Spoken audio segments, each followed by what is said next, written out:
Primeira leitura. Leitura do Apocalipse de São João. Houve uma batalha no céu. Miguel e seus anjos guerrearam contra o dragão. O dragão lutou juntamente com os seus anjos, mas foi derrotado. Não se encontrou mais o seu lugar no céu.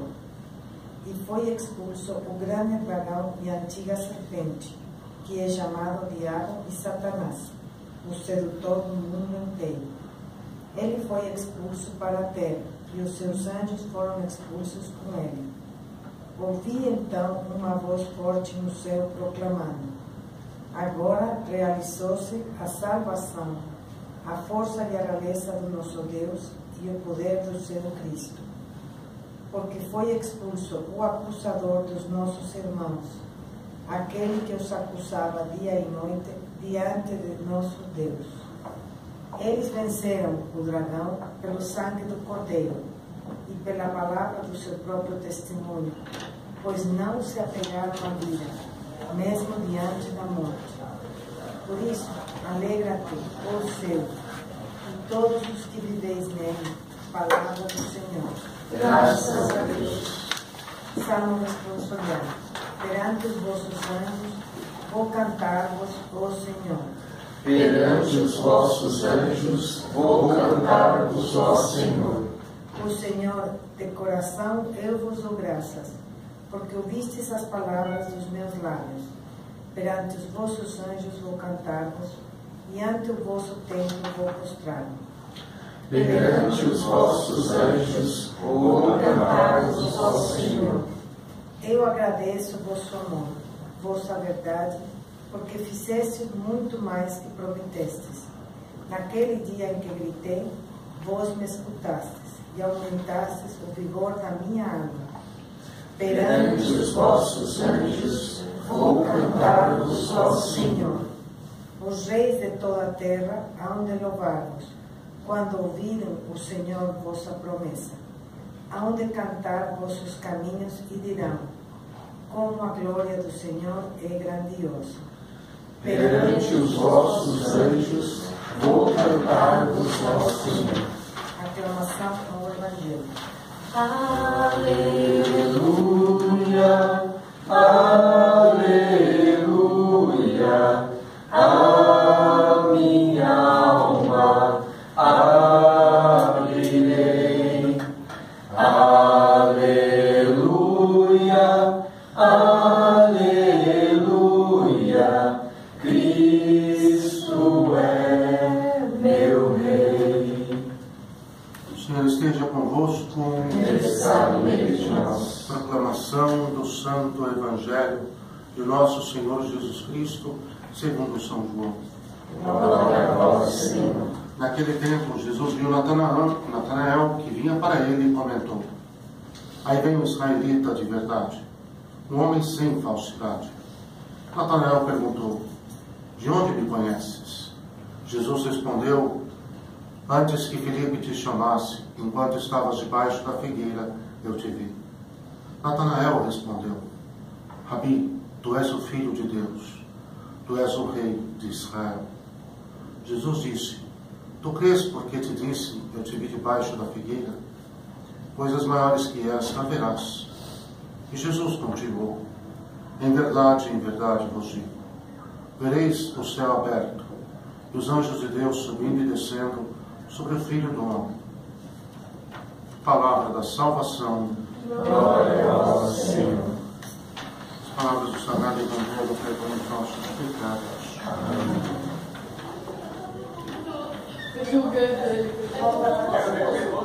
Que belo dia hoje, não? Realmente um dia maravilhoso. Vamos tentar entender um pouquinho a importância da festa dos três sagrados arcanjos para a nossa liturgia e quais são os efeitos, os frutos que quer produzir em nós.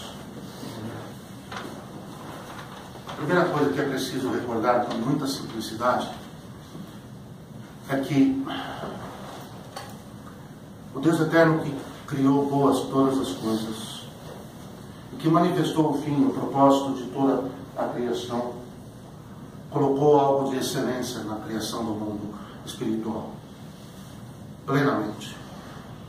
E é interessante que de lá que vai vir a rebeldia, a primeira rebelião contra ele. Essa é uma das páginas mais, vamos dizer, mais intrigantes de toda a história da salvação. Que levou São Tomás de Aquino a escrever um tratado sobre isso, para dizer como o que Deus criou tão excelente que foi capaz de se voltar contra ele. E aqui eu vou dar a dica que São Tomás ensinou. Quando nós não cumprimos aquilo para o que Deus nos criou, nós corrompemos. Nos corrompemos e corrompemos. Aqui já basta. A grandeza de São Tomás. Havia uma natureza e que foi corrompida porque não cumpriu o fim para o qual foi criada. O louvor e a glória de Deus. Depois pensar que a partir da queda, e aqui é muito importante, a presença do mundo sobrenatural na história sempre intensa. Mas por que os 3 arcanjos?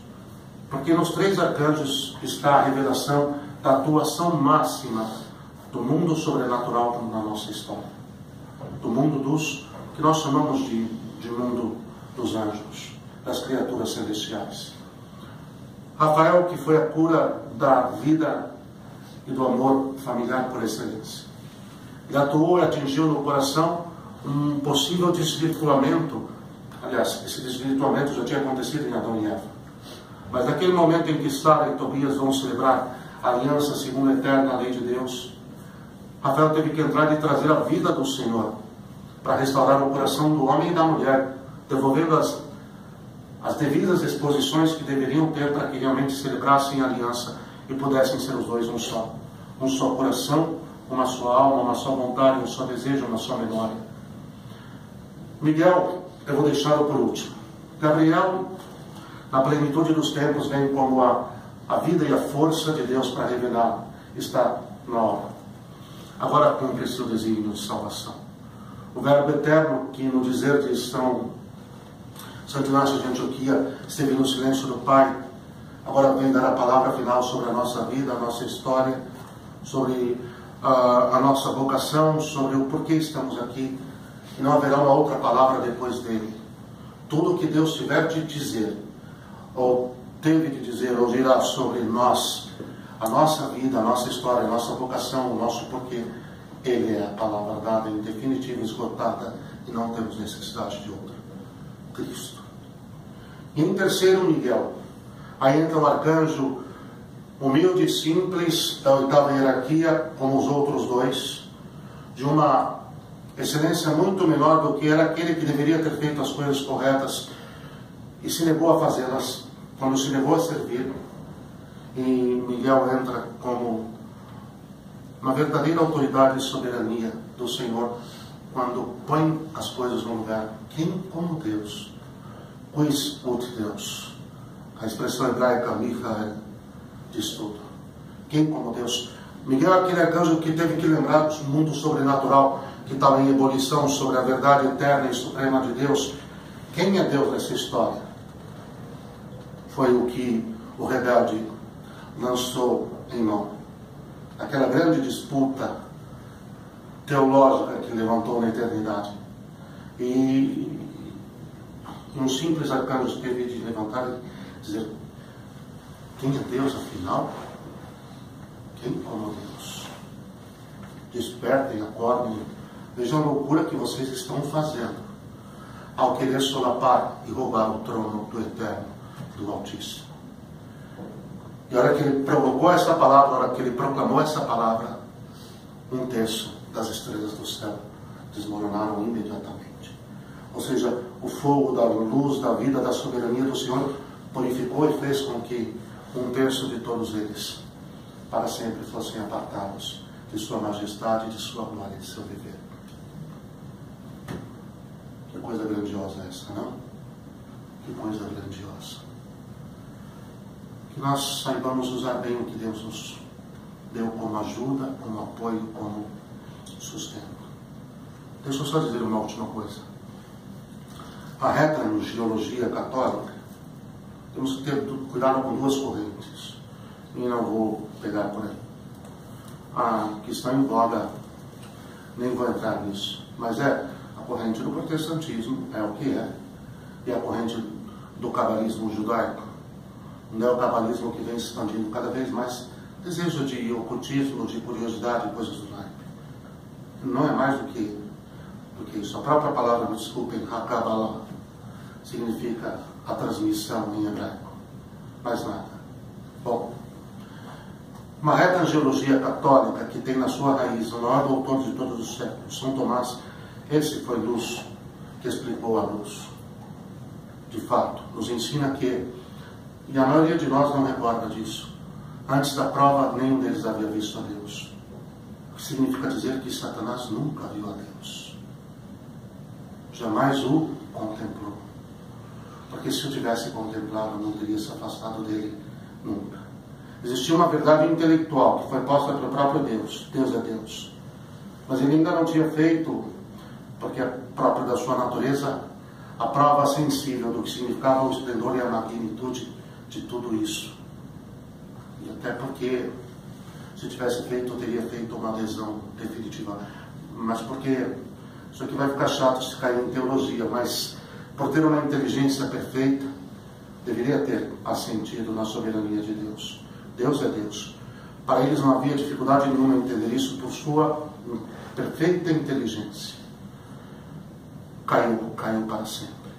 Deus tem se mostrado a nós em nossa restrição, nossa limitação, em todo o privar que os sentidos às vezes nos causam, que nos turvam, mas é muita misericórdia, é muito carinho e é muito cuidado. Nós temos sido cuidados por Deus e nenhum de nós pode dizer que não. E é parte desse cuidado excelente, essas criaturas maravilhosas que o Eterno e o Altíssimo criou, com fim e um propósito, a sua glória e o seu louvor, e que depois de que também nós falhamos, nos ajudar a voltar para casa. Amém? Amém. Que a Rainha dos Anjos interceda por nós. Louvado sejam os santíssimos nomes de Jesus e de Maria, para sempre sejam louvados. Apresentação das humanas.